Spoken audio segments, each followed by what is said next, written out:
Aerofly FS on the iPad. Here we go, let's do a challenge. Let's find a 320, it's the only one I know how to fly properly. So there's race against time, let's give it a go.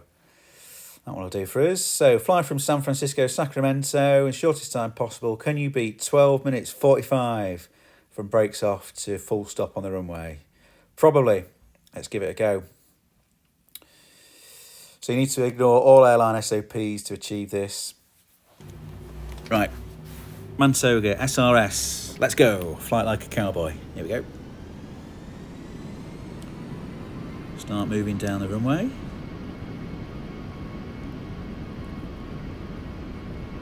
So we're going to use toga for most of this flight. There's 100 knots. Yeah, toga for most of this flight. You're limited to, I think, 10 minutes, I think. V1, rotate, sort of token gesture rotate. We don't want to go climbing away too quickly. We want to get the speed on quicker. So, yeah, there we are over the ground. Gear up, positive climb. Autopilot in, push the level off. Flaps in. Right then, wind the speed up to 350 knots. We're flying level now, so get the speed on as fast as we can. Less than 200 feet above the ground here, aren't we? So I need to turn the GPWS off to stop it shouting at us. Now, 350 knots, pull. It's flashing lever climb. That's because we're above acceleration. There's open climb, so I've got the climb going now. I've done that a little bit earlier before 350 knots because it takes a while for the aeroplane to get its nose up. There we go, turn all that off, don't need to know. Yeah, so you need to anticipate reaching 350 knots because it takes a little bit of time to get the nose up and established in the climb. If you do it sort of just before 350, then you probably overshoot the speed. You get overspeed protections. Right, approach briefing for the other end, getting out of the way. Flight plan, you do the top hat, FRPP it's called. So there's the runway, 3-4 left. Radnavs, yeah, whatever. Stick in the distance to go to the threshold, we need that. We're going to need to monitor our miles to run, so just going through 70 miles. P, activate, don't need to fill any of that in. Yeah, fuel, whatever, secondary, don't need it. FRPP done. Right then, let's have a look at what's going on at the other end. Yeah, so it's going to take us right then left, don't want to do that, so at some point we're going to pull heading and go straight there. Well, we're climbing anyway. I mean, we could fly level for a little bit longer. I think you need to be 2,000 feet to clear these hills. Climbing, though, to take advantage of the lower density up here. So you can see already it indicated 350 and the ground speed was something like 370 there. I think we're going to go slightly quicker than 400 knots ground speed, which is just as well. I forgot to turn them off, that's stupid. Yeah, there we go. So we're already doing 370 knots, which is good. That's an advantage. If we stayed down at sea level, we wouldn't be doing as quickly as that.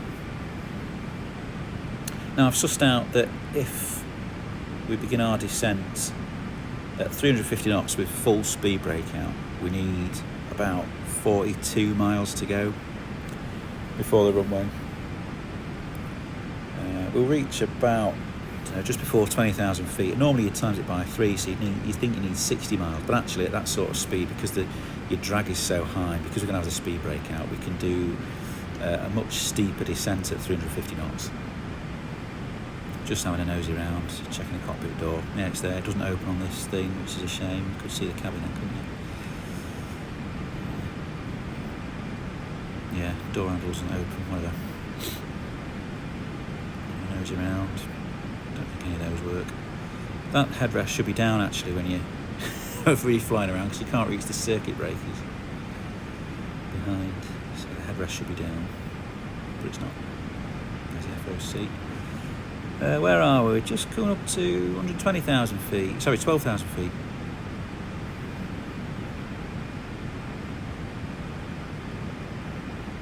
When I decide to start our descent, I'm not just going to pull open descent and bring the thrust levers to idle. I'm going to bring them back more slowly. It takes a while again for the aircraft to get its nose down this time. If you just whack thrust idling, then you'll lose a load of speed because the aeroplane gets its nose down too slowly. So when we do that, I'm just going to bring the thrust levers back very slowly. So I think we've got about 50 miles to go now, so we've got a few more miles before we need to begin our descent. How do you work out what vertical speed you need to be doing to maintain a 3-degree glide? Normally when you bring the thrust levers to idle, you'll descend at a 3 degree glide if you're doing a sensible speed. I mean, we're not, we're doing a bit quicker than that. So what you do is you take your ground speed, so what's that, 430 knots? Well, the easy way to do that is divide it by 2, so that's about, 2,100. So I'm divided by 2 and times it by 10. So yeah, you take your ground speed, multiply it by 5, that gives you your vertical speed for a 3 degree glide. The easy way, I just say, well, ground speed is 420, well, divide the number by 2, so that's 2,100, that's how I do it in the end. You'll see though, actually, because we're going so fast, because we're going to have the speed brake out, we're going to be doing a lot steeper than that. So there you go, 440 knots, because we're up at altitude now. If we stay down at sea level, we should be doing 350 knots, so we're actually doing 100 knots faster over the ground because we've climbed, so that certainly outweighs staying down there at sea level, the slightly shorter path. Probably not that much shorter at all, is it? Right, here we go. Wind it down, open descent down to 1,000 feet for now. There we go. Now, just bringing the throttle back, just bringing the thrust levers back very slowly. The nose is barely coming down. It doesn't want to throw your passengers up towards the ceiling, does it? So it just gets the nose down very gently. That's fine, you can do it. Just bringing the thrust back on because we've just lost a little bit of speed there. You know, admittedly, if you did just whack the thrust levers back, the nose would come down as quickly as it possibly can. By doing this, I'm probably just the nose is probably coming down slightly more slowly than it needs to, but it's fine. It's doing what I want it to do. So now we're coming down. We are going down now. That's good. If I whack the speed brake out, you know, again the nose won't come down quickly enough. So there we go, losing speed already. Where are we now? Full speed brake. That's what we need. Well, actually, in the 320 with the autopilot engaged, you only get half speed brake. If you disconnect the autopilot, you can get full speed brake. So yeah, you can do a better rate of descent, and you can get the speed back a bit more quickly if you disconnect the autopilot. I'm not sure if it's simulated in this thing. It's only the iPad. Oh, of course, at some point I've pulled heading there as well, haven't I? There we go, excuse me. Yeah, well on the way now. So when we go through 15,000 feet, normally you times that by 3, wouldn't you? And you get 45 miles, so you need 45 miles to run, a bit more to slow down. Well, from 350 knots, well, you need to intercept the glide at about 200, so that'd be 150 knots to get off. That's another 15 miles to slow down, so actually we'd need 45. We'd need 60 miles to plan our descent if we were doing a sensible speed. But we don't, we've got a bit less than that. We've got, what we're going through there, we're going through, is that 30 miles? No, that's 40. I can't quite see that. Oh yeah, we've got 30 miles to go. Well, 25. But we're doing really well with our descent rate. Let's just see in a minute. We'll zoom in on the numbers. Oh, the door's unlocked. There we go. Back to normal. That's what should be set. Okay, back up here. Yeah, so what we've got now. Yeah, 25 miles to go. Coming down to 11,000 feet. We normally need times by 3. 33 miles, a bit more to slow down as well. Look at that. So the ground speed is 400. And the vertical speed is 4,000 feet a minute. So because I'm not dividing the ground speed by anything, to get a 3 degree glide I divide it by 2, but actually I don't need to divide it by 2, so I'm effectively doubling the vertical speed. So I'm not doing a 3 degree glide, I'm doing a 6 degree glide, or in fact I'm doing a little bit better than a 6 degree glide. So there we go, ground speed roughly 400 knots divided by 2, well, 2,000 feet a minute for a 3 degree glide, 4,000 feet a minute for a 6 degree glide, so we're doing a 6 degree glide. Great. There's the auto braking, medium. We're going to be doing maximum manual braking anyway, so it's kind of irrelevant, but if you forget, it's just habit really, isn't it? Yeah, so descending out to 200 feet. Now, I've worked out at 200 feet, if I'm doing 350 knots, if I manage the speed, to get the speed back at 4.5 miles from the threshold, then by the time I hit about 250 knots to get the gear down, I should be more or less on the glide. So let's see if it works out. 200 feet, flying level, 350 knots, 4.5 miles, manage the speed, get the speed back, gear down when we can, and then just plonk it on the runway. Massive rate of descent here, coming down through the MSA, or towards the MSA. You wouldn't be doing this, obviously, would you, in real life? Airline SOPs, that's what the naughty boys do. So we can use the autopilot as well, you know, from here on in as well. I found actually though, when you're coming through 250 knots at 200 feet, it doesn't intercept the glide very well, it just flies straight through it. So I'm just going to disconnect the autopilot and land it manually. 2,500. So we've got 10 miles to run, 2,000 feet. So we're below the profile, 2,000 feet. You want to be 6 miles out at 2,000 feet, and we're at 9. So we've got extra to get the speed off. We've got 3 miles extra actually to get the speed back to 200, but we're only going to come back to 250. So we need to use 100 knots, but we need about 5 miles with the speed breaking out. Alt star, there we go. It's going to capture 200 feet, which is a good thing. There we go. The ground's filling the windscreen now.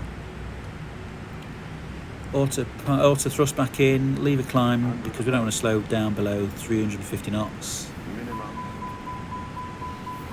Okay, the ILS is up. Where are we now? 200 feet at 6 miles. Okay, so yeah, at 4.5 miles is when things start to happen. So localizer armed, lock blue. There we go. Any second now. Lock star turning on. Doing quite a nice job of turning on. Looking out for 4.5 miles. There it is. Manage the speed. Thrust is coming back. Speed brake out. And we're slowing down now. So let's just measure this now. So 330 knots at 3.3 miles.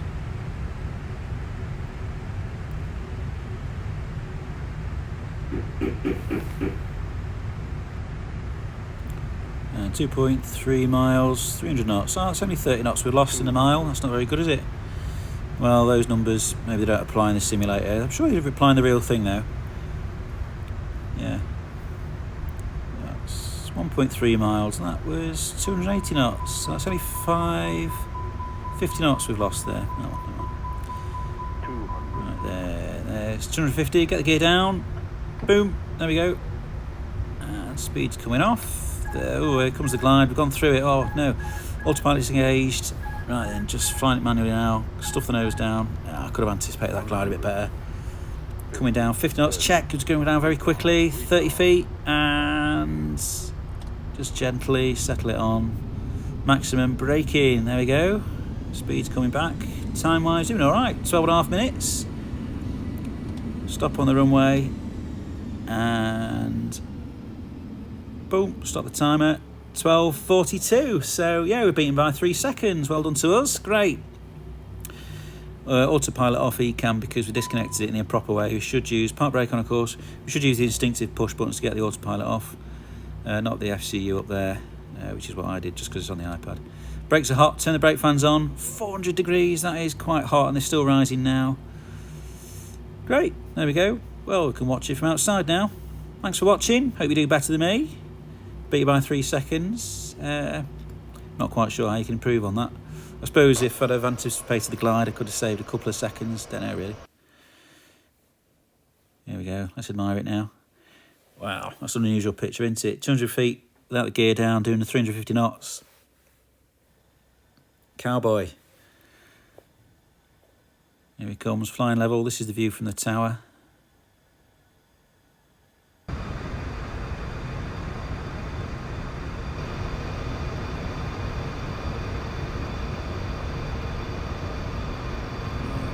So yeah, 250 knots, get the gear down, gone through the glide there. You can see the pappers have changed actually, can't you? Yeah. So just diving it off, coming down to 50 feet, rate descent too high, check it, and yeah, gently on, off the centre line. Oh, way off the centre line, look at that, it's disgraceful. Spoilers come up, push you into the runway to increase the braking effect. Cooking the brakes, I think they got very hot there, didn't they? So I don't know if it's the right thing to do to turn the brake fans on actually. Maybe in that sort of situation it'd be better to if someone could tell you if your brakes are on fire and then turn the brake fans on, probably isn't the right thing to do either, is it? Because you just wash more oxygen onto the brake fans. Will that make the fire worse? Don't know. Let's get someone at Airbus to tell us that probably. There we go, here's another view just to admire it one last time. Oh, missed the glide. Quite grubby this livery actually, isn't it? It's very dirty. There we go. Wait for this now. Oh, just floated a little bit. Lots of speed though. So, yeah, when you've got a bit of excess speed, it's difficult not to float it. It's still in the touchdown zone, that's fine, but it could have been better. Just levelled off, just a couple of feet above. There we go.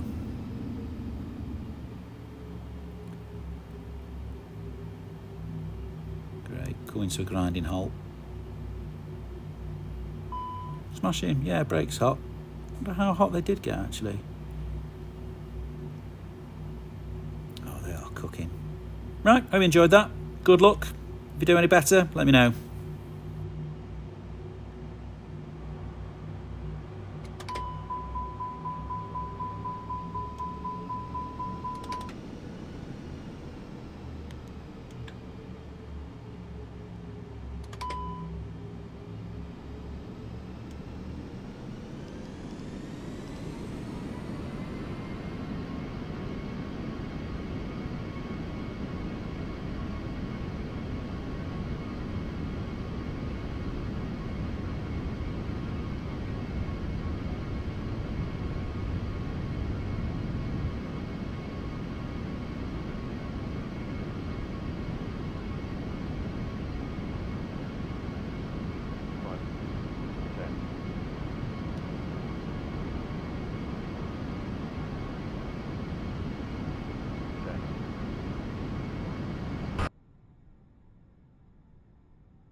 Above, minimum 200.